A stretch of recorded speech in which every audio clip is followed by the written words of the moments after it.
뜻밖의 선물을 받았습니다.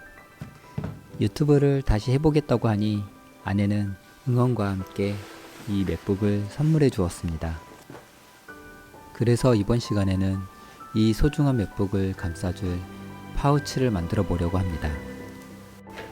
쓸만한 재료를 고르고 어떻게 만들어 볼지 고민합니다. 그러다 문득 맥북도 북이니 책의 하드커버처럼 만들어 보면 어떨까 생각이 들었습니다.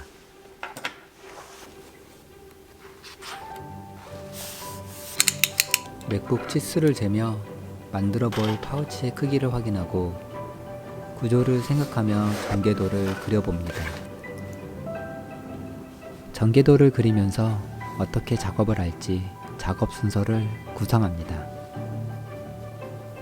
계획을 세웠으니 기준이 되는 매듭으로 파우치에 들어갈 끈의 길이를 계산해 봅니다.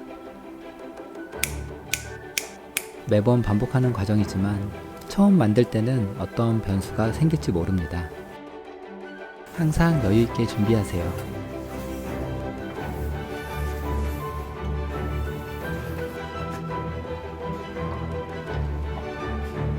마크라메는 끈을 자르는 순간 끝이 정해지는 공예입니다.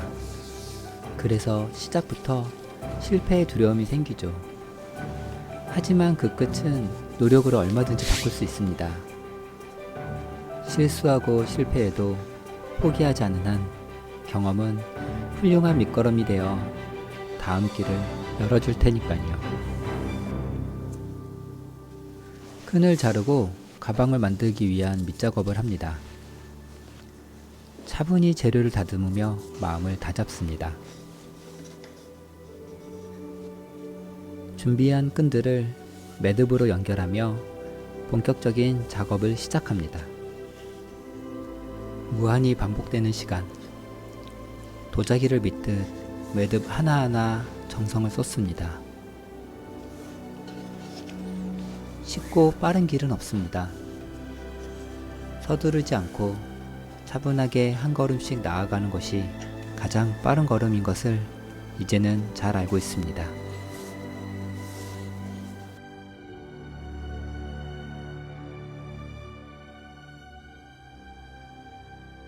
유튜브에 처음 올린 영상이 가방 튜토리얼이었습니다. 그리고 가장 많이 올린 영상도 가방 튜토리얼입니다. 아이러니하게도 저는 마크라메로 가방 만드는 것을 좋아하지 않습니다. 쉽고 단순한 반복 작업이라고 생각했는데 막상 만들어 보니 너무 어려웠거든요. 디자인부터 소재, 마감, 실용성까지 어느 하나 마음에 드는 것이 없었습니다. 튜토리얼을 만들면 만들수록 이렇게 가르쳐도 될까 하는 생각이 들었습니다.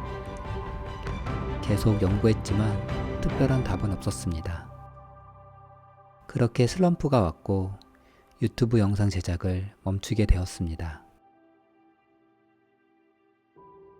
다시 처음으로 돌아가 마크라메 가방이 아닌 가방을 만들기로 생각했습니다. 마크라메라는 틀을 벗어나 생각하기 위해 가죽공예도 배웠습니다. 가방을 만들기 위해 전개도를 어떻게 그려야 하는지, 그리고 다양한 도구와 재료의 사용법을 배웠습니다. 특히 가죽의 바느질은 너무 매력적이었습니다. 단순한 반복 속에 한 땀 한 땀 정성을 들이는 이 바느질은 매듭과도 같았습니다. 이렇게 마크라메 가방도 마감을 하면 좋겠다고 막연한 생각이 들었습니다. 하지만 간단한 일은 아니었습니다. 어떻게 매듭으로 풀어야 할지 막막했습니다. 얇은 실을 고르고 바느질처럼 보일 수 있는 매듭을 찾고 어떻게 마감에 적용해야 할지를 고민했습니다. 비록 가죽공예에 바느질 할 때보다 시간이 더 걸리고 손이 더 가지만 나름 만족스러운 마감을 찾았습니다. 바느질처럼 보이는 매듭, 스티치 매듭이라 부르겠습니다. 어쩌면 언젠가는 더 좋은 마감 방법을 찾을 수도 있습니다. 더 쉽고 더 간단하고 더 깔끔한. 처음 가방을 만들었을 때 마감을 생각하면 부끄럽지 않을 정도는 되는 것 같습니다. 이제 가르쳐도 괜찮겠죠? 그래서 이번에는 튜토리얼도 준비했습니다.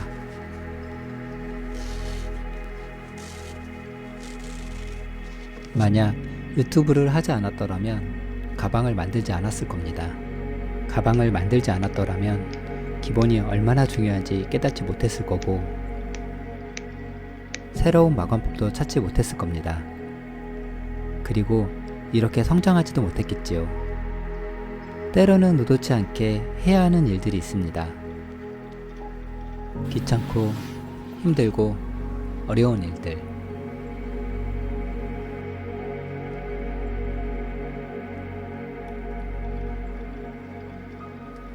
괴로운 시간 속에 좌절하고 주저앉기도 했지만 시간이 지나고 돌아보면 다행이라는 생각뿐입니다. 부딪히지 않았더라면, 상처받지 않았더라면, 좌절하지 않았더라면 지금의 저는 없겠죠. 여러분은 어떠신가요? 지금 이리저리 부딪히고 있나요? 상처받고 깊은 슬럼프에 빠져 좌절하고 있나요? 그럼 된 겁니다. 제대로 된 길을 걷고 있다는 증거니까요. 엉키고 풀리기를 반복했던 그간의 시간들은 여러분만의 단단한 매듭이 되어줄 겁니다.